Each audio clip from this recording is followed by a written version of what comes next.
आप सभी का हमारे YouTube चैनल MK एग्ज़ाम में स्वागत है। और जैसे कि आप लोग जानते हैं कि 20 मार्च को आप लोगों का सोशल साइंस का परीक्षा है, इसलिए मैंने इम्पॉर्टेंट सब्जेक्टिव क्वेश्चन में आप लोगों के लिए जो लाया हूँ ये बहुत ही इंपॉर्टेंट होगा आप लोग का परीक्षा की दृष्टि से। इसी प्रकार का क्वेश्चन आप लोग का दिया जाएगा, तो आप लोग वीडियो में अंत तक रहिएगा। तो आप लोग देख सकते हैं कि क्वेश्चन क्या है। पहला नंबर यहाँ पर आप देख सकते हैं क्या दिया गया है। पहला नंबर क्वेश्चन कि निरंकुशवाद से आप क्या समझते हैं। निरंकुशवाद यानी कि आपका जो जिसके ऊपर कोई अंकुश ना हो उसे क्या कहते हैं, निरंकुश। यानी अंकुश यानी कि उसके ऊपर जो बोल ना सके, कोई बोल ना सके, जो अपने आप में ही एक क्या होता है, एक सरकार होता है, उसे क्या कहते हैं, निरंकुशवाद कहते हैं। जैसे यहाँ पर कहा गया है, देख सकते हैं कि निरंकुशवाद, यहाँ पर आप देख सकते हैं कि इसका जो आंसर होगा वो इस प्रकार है कि निरंकुशवाद का सामान्य अर्थ ऐसा सरकार या शासन व्यवस्था है जिसका सत्ता पर किसी प्रकार का कोई अंकुश नहीं होता है। यानी कि जिसके ऊपर कोई बोलने वाला ना हो, जो मन चाहे अपनी बोलबाला चलाए और जो भी मन आए वही करे, उसे क्या कहते हैं, निरंकुशवाद। ठीक है, यहाँ पर आगे दिया गया है कि इतिहास में ऐसा राजशाही सरकार को निरंकुशवाद सरकार कहते हैं। यानी कि आगे के दिन में भी ऐसे आदमी थे जो राजा थे, राजशाही जो सरकार थे, जिसके ऊपर कोई बोलने वाला नहीं था और वो जो बोलते थे वही उनका मतलब आखिरी बात होता था। तो इस प्रकार के सरकार को क्या कहते हैं, निरंकुशवाद सरकार कहते हैं। और यहाँ पर आप देख सकते हैं क्या दिया गया है कि जो अत्यंत केंद्र, ये जो आपका निरंकुशवाद सरकार होता है वो क्या होता है, जो अत्यंत केंद्रीकृत सैन्य बल एवं आधारित और दमनकारी सरकार होती है। मतलब क्या, केंद्रीकृत जिसके केंद्र में पकड़ हो, या सैन्य बल जिसका बहुत ज़्यादा हो। और यहाँ पर आगे कहा रहा है कि दमनकारी सरकार यानी कि किसी देश के ऊपर टूट पड़े, जिसके ऊपर जो निर्दय होते हैं उसे इस प्रकार का कहा जाता है। ठीक है, दमनकारी कहा जाता है। तो निरंकुशवाद सरकार के बारे में आप निरंकुशवाद से आप लोग समझ गए कि निरंकुशवाद मतलब क्या होता है। निरंकुशवाद का अर्थ होता है कि जिसके ऊपर कोई बोलने वाला ना हो। यानी निरंकुशवाद का सामान्य अर्थ होता क्या, ऐसे सरकार या शासन व्यवस्था जिसकी सत्ता पर किसी प्रकार का कोई अंकुश नहीं होता है। तो नेक्स्ट आप देख सकते हैं क्या क्वेश्चन दिया गया है। इस प्रकार आप लिखिएगा तो आपका एक भी नंबर कटेगा नहीं। ठीक है, यहाँ पर आगे देख सकते हैं क्या दिया गया है कि 19वीं सदी में यूरोप के लोग जो है भागकर अमेरिका क्यों जाने लगे थे। ठीक है, यहाँ पर अच्छा से समझ लीजिएगा क्या बोला है, 19वीं सदी में यूरोपीय लोग भागकर अमेरिका क्यों जाने लगे थे। तो इसका जो आंसर होगा वो इस प्रकार है, देख सकते हैं एक नंबर में दिया क्या गया है, देख सकते हैं कि 19वीं सदी तक यूरोप में गरीबी और भुखमरी का साम्राज्य था। ठीक है, यूरोप जो था गरीबी और भुखमरी के चपेट में था।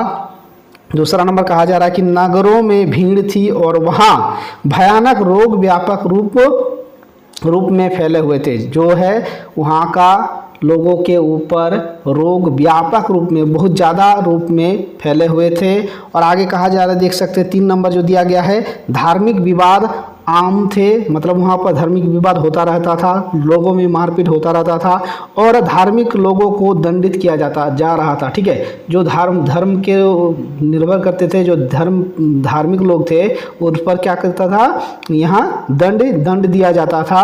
अतः लोग यूरोप छोड़कर अमेरिका में प्रवास करने लगे। इसीलिए जो लोग थे, यूरोप के लोग थे, वो भागकर अमेरिका चले गए थे। ठीक है, तो इस प्रकार आप अगर आंसर देते हैं तो आपका पूरा सही हो जाएगा। उसके बाद नेक्स्ट आपका क्वेश्चन जो दिया है, देख सकते हैं बहुत इंपॉर्टेंट क्वेश्चन है कि कर्तन दहन प्रणाली क्या है।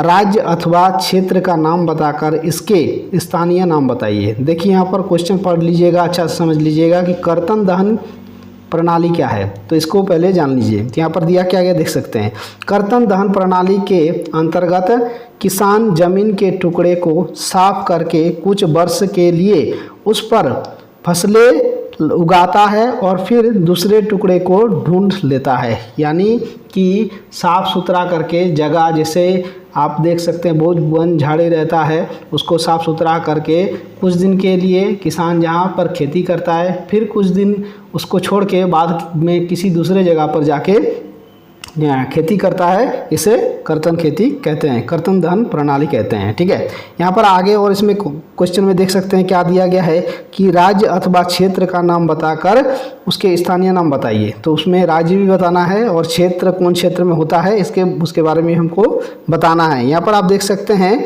कि कर्तन दहन प्रणाली के स्थानीय नाम, जैसे किसी जगह पर कौन कौन राज्य में, जैसे उस जगह में उसको झूम कहते हैं। क्या कहते हैं? झूम कहते हैं। कहाँ पर कहा जाता है झूम? तो उसका क्षेत्रीय नाम झूम हो गया। और असम में, मेघालय में, मिजोरम में तथा नागालैंड में इसे क्या कहा जाता है? इन राज्यों में इसे झूम कहा जाता है। ठीक है, उसके बाद पामलू कहते हैं। ठीक है, पामलू कहाँ कहाँ कहा जाता है? मणिपुर में। और दीपा भी कहा जाता है, कहाँ पर? छत्तीसगढ़ तथा अंडमान निकोबार में उसे दीपा के नाम से भी कहा जाता है। तो इन राज्यों द्वारा उनका ये नाम है। ठीक है, नेक्स्ट आपका जो क्वेश्चन है देख सकते हैं क्या दिया है कि लोहा तथा इस्पात उद्योग के लिए आवश्यक आधारभूत वस्तुओं का वर्णन करें। यहाँ पर आप देख सकते हैं ये जो क्वेश्चन है ये बहुत ही इंपॉर्टेंट है, आप लोगों के लिए आने वाला है। लोहा तथा इस्पात उद्योग के लिए आवश्यक आधारभूत वस्तु का वर्णन करें, यानी कि लोहा और इस्पात उद्योग के लिए क्या क्या जरूरी है जिसके बिना ये चलेगा नहीं। ठीक है, तो यहाँ पर आप देख सकते हैं क्या क्या दिया गया है कि इस उद्योग के लिए लोहा अयस्क चाहिए, कोकिंग, ठीक है, कोल तथा चूना पत्थर। अनुपात जो है इसका लगभग अनुपात 4:2:1 का इसको बंटवारा इस प्रकार इसको चाहिए, तभी जाके आपका जो है इस्पात उद्योग चल सकता है। यहाँ पर आगे देख सकते हैं क्या दिया है, इस्पात को कठोर बनाने के लिए इनमें मांगनी की कुछ मात्रा की आवश्यकता होती है। इस्पात को कठोर बनाने के लिए ये जो है इस अनुपात में उसको चाहिए ही उस उद्योग में। किस उद्योग में चाहिए? तो यहाँ पर आप देख सकते हैं लोहा तथा इस्पात उद्योग में इन चीज़ों का जरूरी आवश्यकता है। कौन चीज़ का? तो फिर से मैं कह रहा हूँ कि लोह अयस्क के लिए कोकिंग कोल तथा चूना पत्थर का जो अनुपात है वो 4:2:1 में उसको चाहिए, मिलाएंगे तभी जाके वो कठोर बनेगा। तो इस प्रकार आप इसका आंसर दे सकते हैं। ठीक है, और आगे यहाँ पर देख सकते हैं आगे जो क्वेश्चन दिया गया है बहुत इंपॉर्टेंट VVI क्वेश्चन है आपका। ये 5 नंबर क्वेश्चन बहुत ही VVI है जो आपके लिए बहुत ही इंपॉर्टेंट होने वाला है, इस साल आ भी सकता है आपका। ठीक है, यहाँ पर कहा जा रहा है कि विविधता में एकता का अर्थ बताइए। विविधता यानी भिन्न भिन्न, ठीक है, भिन्न भिन्न होकर भी एकता कहाँ पर होती है, किस प्रकार होती है, इसका अर्थ बताना है, आपको उदाहरण सहित दिखाना है। ठीक है, यहाँ पर आप देख सकते हैं यहाँ का क्वेश्चन जो दिया है आपका विविधता में एकता क्या है। तो यहाँ पर देख सकते हैं आपका विविधता लोकतंत्र का एक ऐसे स्वाभाविक गुण है। ठीक है, क्या है? एक ऐसा लोकतांत्रिक, जहाँ कहा जा रहा है कि विविधता लोकतंत्र का एक ऐसा गुण है। विविधता में एकता भारत की लोकतांत्रिक व्यवस्था की एक खास विशेषता है। किसमें? विविधता में एकता भारत की एक खास क्या है? व्यवस्था है। किस प्रकार? देख सकते हैं कि बेल्जियम भी इसका एक उत्कृष्ट नमूना है। बेल्जियम जो है, बेल्जियम में भी इसका एक उत्कृष्ट नमूना मिला है। किस प्रकार? यहाँ पर देख सकते हैं जब भी भारत की अखंडता खतरे में पड़ी अथवा प्राकृतिक आपदा आई तो सभी जाति धर्म एवं आपसी वैर भाव को भूलकर एक साथ मिलकर संकट की स्थिति का हिम्मत के साथ मिलजुल कर सामना किया। ठीक है, यहाँ पर आप देख सकते हैं क्या कहा गया, अच्छा से पढ़ लीजिएगा, ज़्यादा पढ़ने का जरूरत नहीं है, आप लोग समझ जाइएगा। क्वेश्चन इस प्रकार मैं समझा देता हूँ आप लोगों को कि विविधता में एकता यानी एक से अलग होकर भी भारत के लोग जो है अलग अलग धर्म, अलग अलग भेदभाव रहते हैं, लेकिन जब कभी कोई संकट आता है तब क्या होता है, सभी एकजुट होकर बैर भाव को भूलकर सबको अपने गले लगा लेता है। ठीक है, तो यहाँ पर कहा जाएगा कि भारत की लोकतांत्रिक व्यवस्था की एक खास विशेषता यह है कि बेल्जियम भी इसका एक उत्कृष्ट नमूना है।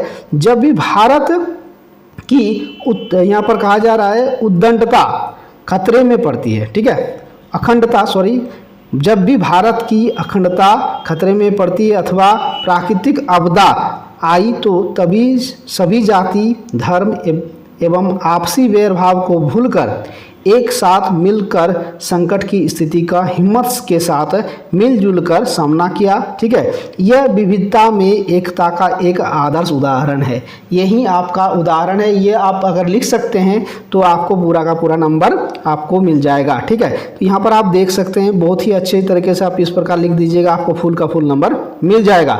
यहाँ पर देख सकते हैं ये 6 नंबर जो जितने भी मैंने इंपॉर्टेंट क्वेश्चन बताए ये बहुत ही इंपॉर्टेंट होगा आप लोगों के लिए। ठीक है, प्रच्छन्न बेरोजगारी क्या है, तो प्रच्छन्न बेरोजगारी के उदाहरण देकर व्याख्या कीजिए। इसका उदाहरण देकर भी आपको बताना है। यहाँ पर देख सकते हैं प्रच्छन्न बेरोजगारी क्या है, तो प्रच्छन्न बेरोजगारी वो होता है जहाँ पर काम कम हो और मजदूर ज़्यादा हो। समझ गए, बेरोजगार ज़्यादा हो और काम कम हो, उसे क्या कहते हैं, प्रच्छन्न बेरोजगारी कहते हैं। जैसे आगे आप देख सकते हैं इसका उदाहरण, यह एक परिस्थिति है जिसमें कि प्रक्रिया में, इस प्रक्रिया में यहाँ पर यह एक परिस्थिति है जिसमें आ जा रहा है, देख सकते हैं यह एक प्रक्रिया है, एक परिस्थिति है जिसमें एक प्रक्रिया में आवश्यकता से अधिक श्रमिक काम कर रहे होते हैं। ठीक है, एक जितनी आवश्यकता है 2 मजदूर की जगह पर 4 आदमी जब काम करता है तो इसमें प्रत्येक व्यक्ति कुछ काम कर रहा है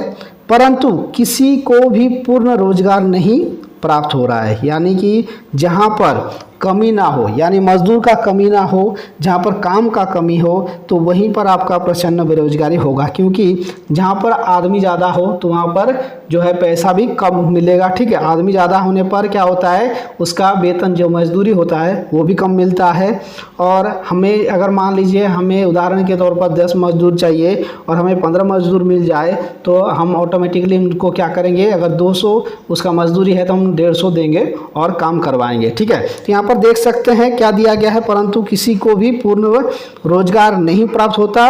उदाहरण के लिए 1 हेक्टेयर भूमि को जोतने के लिए 10 मजदूरों की आवश्यकता होती है। मान लीजिए कहीं पर 1 हेक्टेयर जमीन जो है उसको जोतने के लिए 10 मजदूर की जरूरत होती है, परंतु 10 की अपेक्षा 15 मजदूर काम कर रहे हैं। ठीक है, 10 की अपेक्षा कितना, 15 मजदूर आ गए हैं काम करने के लिए, तो यहाँ कर रहे हैं। इस परिस्थिति में 5 मजदूर छिपे हुए बेरोजगार हैं, यानी 5 मजदूर अतिरिक्त है। समझ गए ना, यहाँ पर ऐसे अवस्था में यदि अतिरिक्त मजदूर को हटा दिया जाता है तो उत्पादन प्रभावित नहीं होता।